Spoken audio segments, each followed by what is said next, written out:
Қайырлы күн достар, бүгін сіздермен Жұлдызай, менің каналыма қош келдіңіздер. Бүгін сіздерге жасалу жолы өте оңай, жұмсақ, үгілмелі печеньяның рецептісімен бөліскім келіп тұр.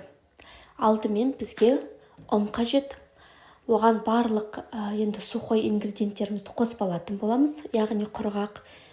Бұл жерге қантымызды, разрыхитель, шым тұзымызды салып, құрғақ ингредиенттерімізді араластырып алатын боламыз. Енді сары майымызды қосамыз. Қолымызбен жақсылап езіп аламыз, әбден ұнтақталғанша. Майымыздың түйіршіктері қалмауы қажет. Енді дайын болған жағдайда осы қамырымыздың ортасын ашып, 15 немесе 20% қаймағымызды салатын боламыз.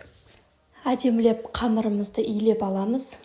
Менде мына жерде мискам кішкентай болғаннан кейін мен осылай тестан шығарып дастарханға илеп алдым. Өте жұмсақ, сондай қолға приятный қамыр шығады. 15 минут тынықтырып алсаңыздар да болады, немесе бірден жаңағы печенье жасай берулеріңізге де болады.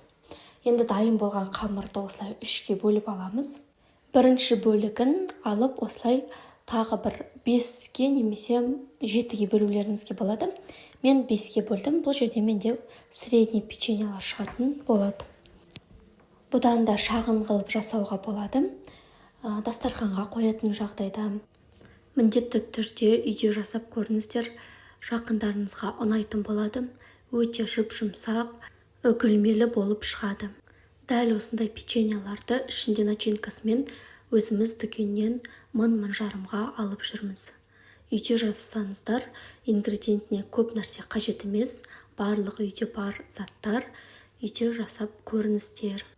Енді барлық қамырымызды осылай бөліп алғаннан кейін, мен осылай оқтаумен жайып алдым. Негізі бұл жерде оқтаусыз қолмен де жайып шығуға болады, өйткені қамыр майлы, жұмсақ, қалай созсаңыздар да созыла береді.